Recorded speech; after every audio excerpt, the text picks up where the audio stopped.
Assalamualaikum warahmatullahi wabarakatuh. Nama saya Relita Lili Cahya Aulia Putri Perdana. Saya dari Fakultas Hukum Universitas Pasundan dengan nomor pokok mahasiswa 211000029. Saya akan memaparkan hasil rangkuman saya mengenai materi dari mata kuliah Antropologi Hukum yang sebagaimana telah disampaikan oleh Bapak Dr. Subelo Biono, SHMPD, di perkuliahan pertemuan pertama hingga pertemuan ke-6. Materi yang akan dibahas pertama yaitu mengenai antropologi pada umumnya. Yang kedua, perkembangan antropologi.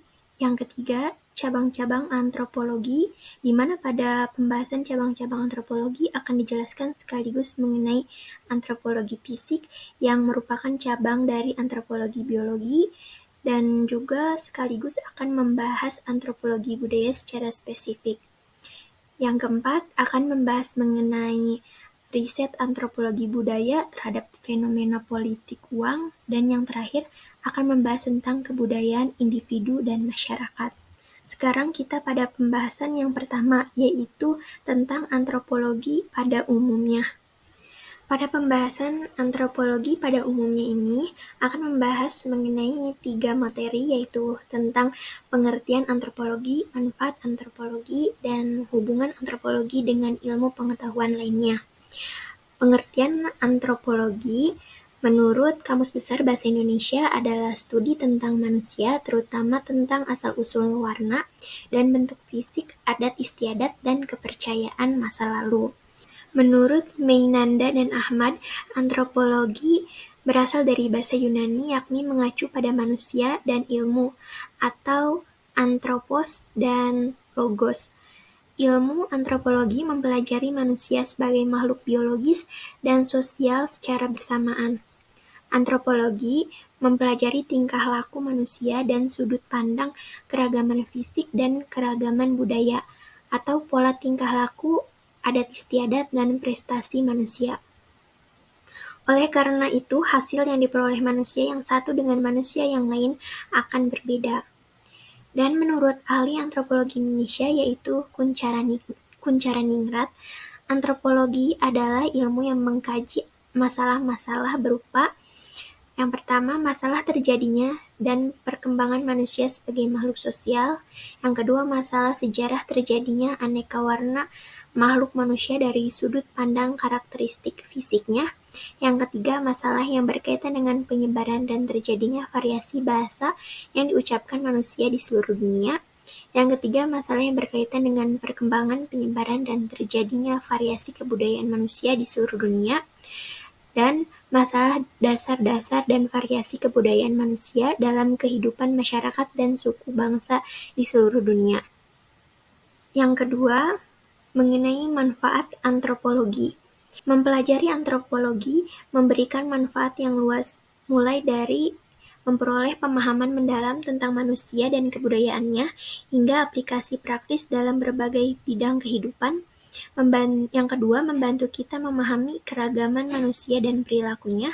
Ketiga, dengan mempelajari antropologi, kita dapat menghargai perbedaan, memperluas wawasan tentang budaya lain, dan mengembangkan empati serta perspektif global. Dan yang terakhir, antropologi juga mempersiapkan individu untuk karir internasional, memberikan alat untuk menavigasi kompleksitas interaksi manusia dalam konteks global.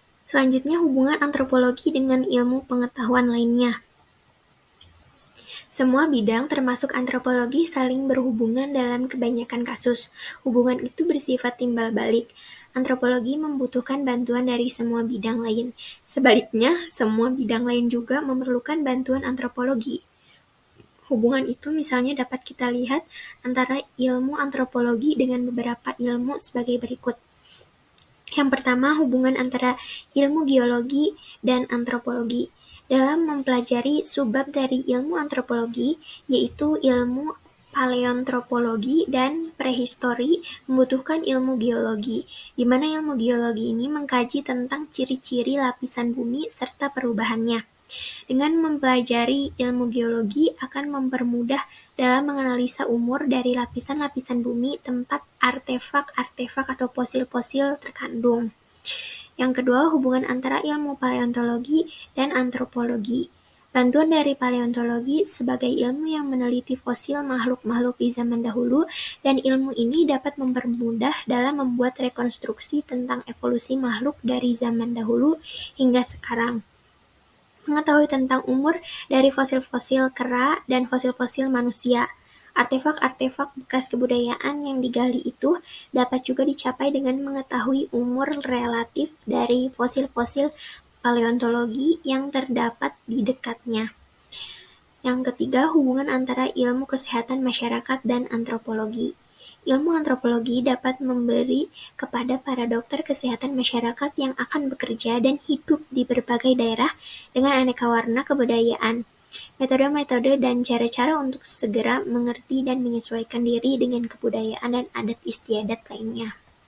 Dari pembahasan tentang pengertian antropologi, manfaat antropologi, dan hubungan antropologi dengan ilmu pengetahuan lainnya, dapat kita simpulkan bahwa antropologi adalah ilmu yang mempelajari manusia dalam sudut pandang biologis dengan melihat dari keberagaman fisiknya, dan dalam sudut pandang sosial dengan melihat dari keberagaman budayanya. Dengan mempelajarinya, kita dapat memahami tentang perbedaan yang sering terjadi di antara kita semua. Itu bisa disebabkan karena keberagaman fisik dan keberagaman budaya. Mempelajari ilmu antropologi tidak lepas dengan ilmu-ilmu lainnya, seperti ilmu geologi, kesehatan masyarakat, dan lain-lain. Selanjutnya, mengenai perkembangan antropologi. Perkembangan antropologi dibagi menjadi 4 fase. Fase-fase tersebut adalah sebagai berikut. Yang pertama, sebelum 1800. Suku-suku pribumi dari Afrika, Asia, dan Amerika berinteraksi dengan Eropa Barat, mempengaruhi berbagai wilayah. Buku perjalanan laporan dari musafir, pelaut, pendeta, dan pegawai kolonial Eropa Barat menyajikan informasi tentang suku-suku di seluruh dunia, menarik perhatian orang Eropa karena perbedaan budaya.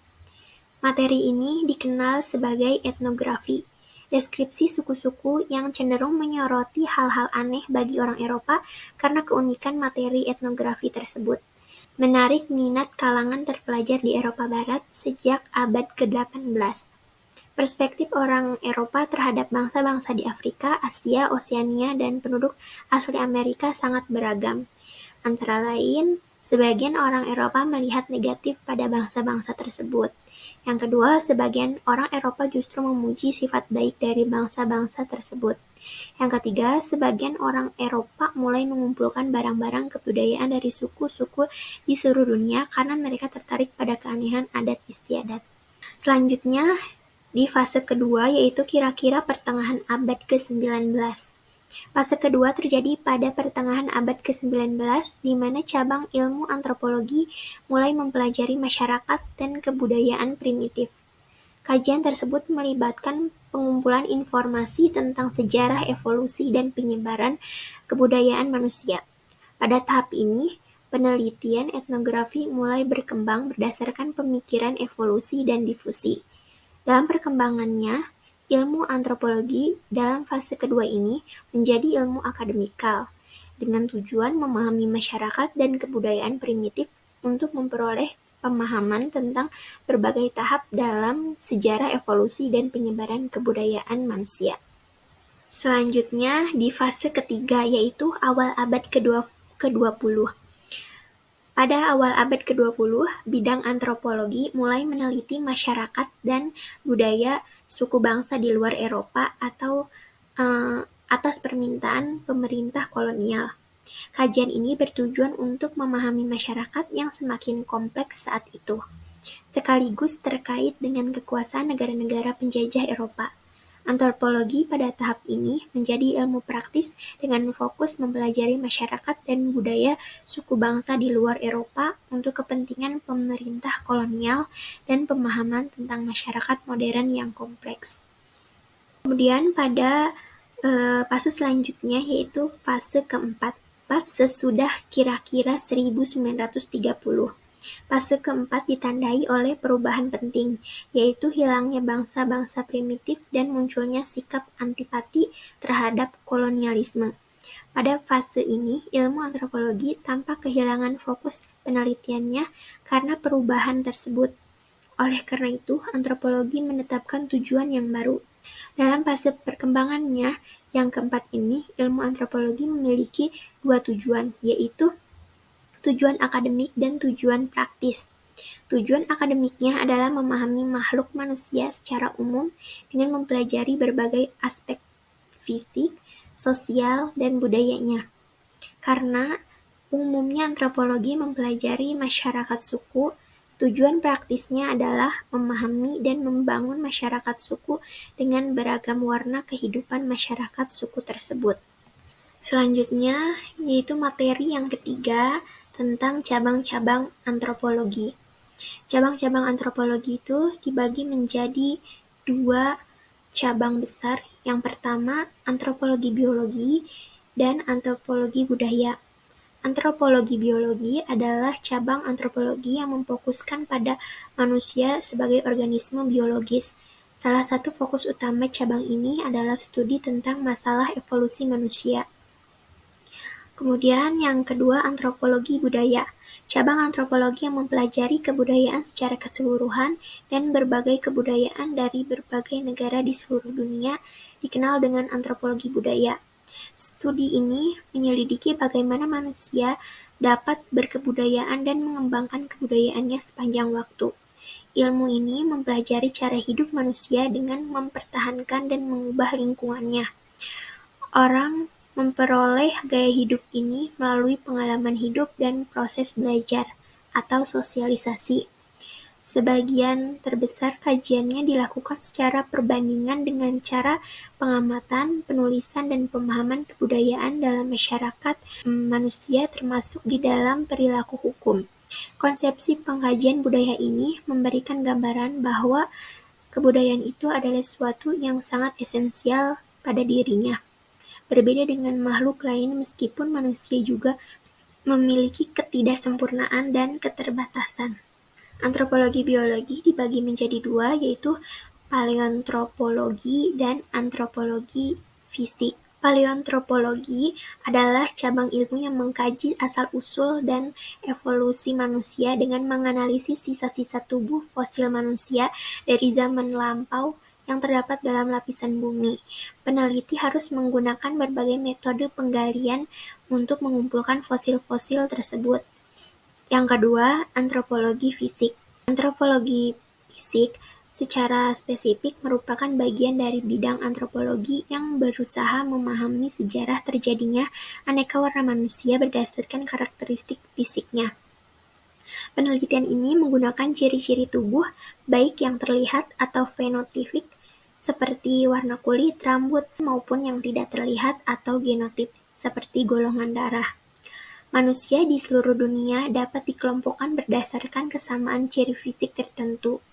Kelompok manusia ini dalam antropologi disebut sebagai ras. Para sarjana mencapai pemahaman tentang variasi warna kulit di dunia ini melalui berbagai metode klasifikasi yang mereka terapkan.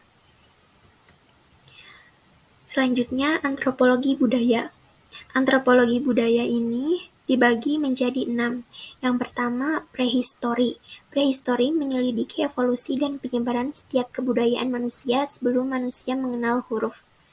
Yang kedua, etnolinguistik. Penelitiannya yang berupa daftar-daftar kata, pelukisan tentang ciri dan tata bahasa dari beratus-ratus bahasa suku bangsa yang tersebar di berbagai tempat di muka bumi ini. Terkumpul bersama-sama dengan bahan kebudayaan suku bangsa. Dari bahan ini telah berkembang berbagai macam metode analisa kebudayaan. Yang ketiga, etnologi. Etnologi adalah disiplin ilmu yang mempelajari prinsip-prinsip dasar manusia melalui penelitian kebudayaan suku-suku bangsa yang tersebar di seluruh dunia. Yang keempat, etnopsikologi. Etnopsikologi juga disebut antropologi psikologi, adalah jenis studi antropologi yang menggunakan ide-ide psikologi dalam analisisnya. Yang kelima, antropologi spesialisasi. Antropologi memiliki banyak spesialisasi karena kebutuhan untuk memecahkan masalah dalam bidang tertentu.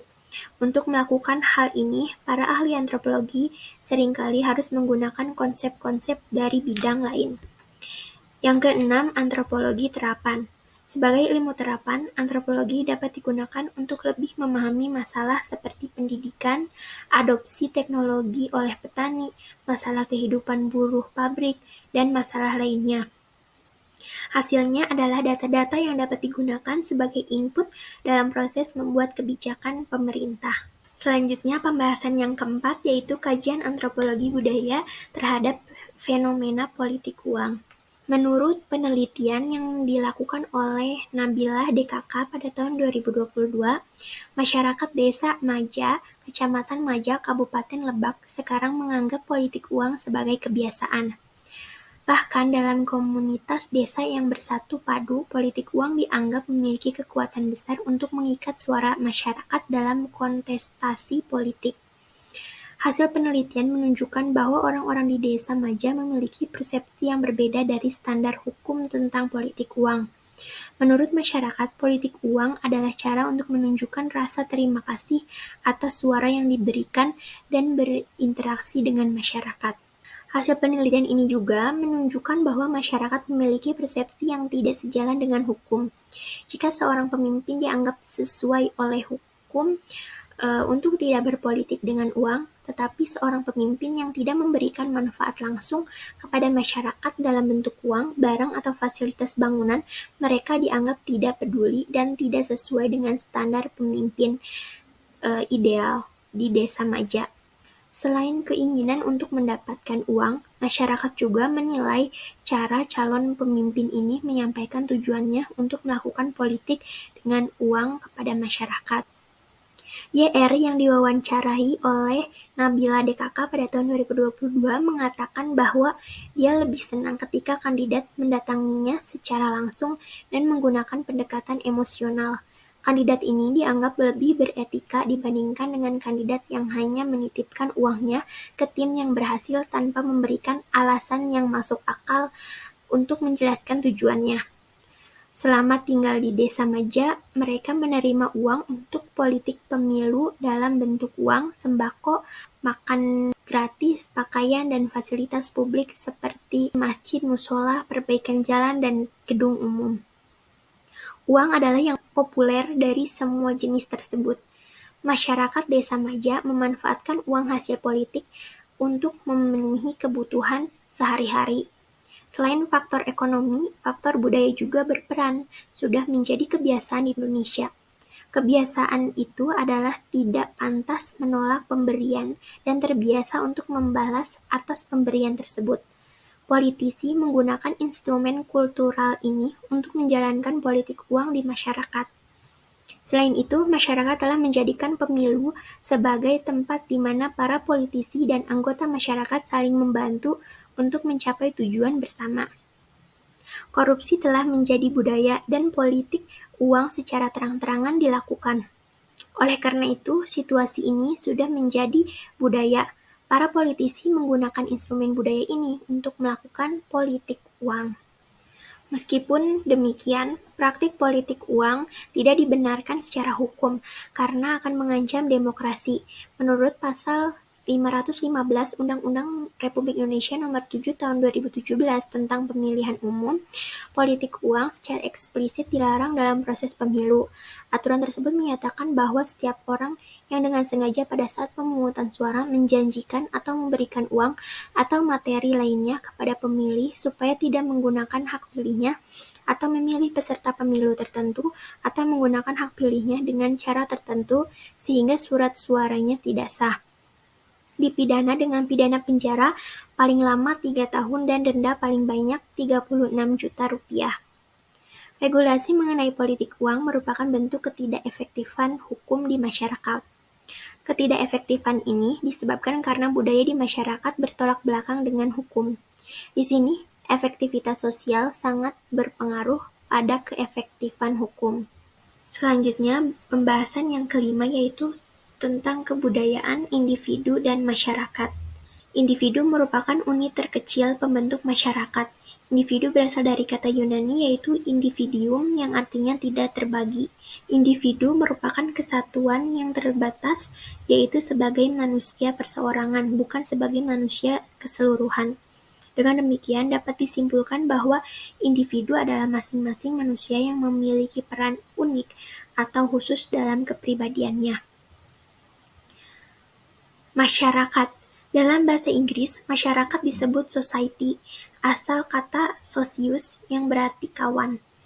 Boleh juga dikatakan masyarakat itu merupakan jaringan perhubungan antara individu. Menurut Karl Marx, masyarakat adalah suatu struktur yang menderita suatu ketegangan organisasi atau perkembangan akibat adanya pertentangan antara kelompok-kelompok yang terbagi secara ekonomi. Menurut Emil Durkheim, masyarakat merupakan suatu kenyataan objektif pribadi-pribadi yang merupakan anggotanya. Masyarakat adalah kumpulan sekian banyak individu yang terikat oleh satuan adat, hukum, dan kehidupan bersama yang kuat. Kebudayaan. Kebudayaan dapat diartikan sebagai hal yang berkaitan dengan akal, karena kata kebudayaan berasal dari kata jamak Sanskerta budayah, yang berarti budi atau akal. Sarjana lain menganggap budaya sebagai perkembangan dari majemuk budi daya, yang berarti daya dari budi. Dalam konsep antropologi budaya, perbedaan ini tidak ada. Di sini budaya adalah singkatan dari kebudayaan, dalam arti yang sama. Kebudayaan menurut ilmu antropologi adalah keseluruhan sistem ide, tindakan, dan hasil karya manusia dalam kehidupan masyarakat yang dimiliki manusia dengan belajar. Karena hanya sedikit tindakan manusia dalam kehidupan masyarakat yang tidak perlu dibiasakan dengan belajar, seperti beberapa tindakan naluri, refleks, atau akibat proses fisik. Hampir seluruh tindakan manusia adalah kebudayaan. Menurut Kuncharaningrat, kebudayaan memiliki 7 unsur. Unsur-unsur tersebut antara lain yang pertama bahasa, yang kedua sistem pengetahuan, yang ketiga organisasi sosial, yang keempat sistem peralatan hidup dan teknologi, yang kelima sistem mata pencarian hidup, yang keenam sistem religi, dan yang ketujuh kesenian. Dari pengertian individu, masyarakat, dan kebudayaan, dapat disimpulkan bahwa ketiganya ini memiliki hubungan. Lingkungan sosial yang pertama kali dijumpai individu dalam hidupnya adalah lingkungan keluarga. Individu membutuhkan masyarakat sebagai media di mana mereka dapat mengekspresikan aspek sosialnya. Individu membutuhkan kebudayaan sebagai wahana di mana mereka dapat mengembangkan dan mencapai potensinya sebagai manusia. Individu yang dapat mencapai potensinya sebagai individu dapat disebut individu. Kebudayaan yang mencakup pola kehidupan komunitas adalah apa yang dianggap sebagai kesepakatan masyarakat. Sekian pemaparan saya mengenai hasil rangkuman saya tentang materi antropologi dari pertemuan pertama hingga pertemuan ke-6. Kurang lebihnya mohon maaf. Wassalamualaikum warahmatullahi wabarakatuh.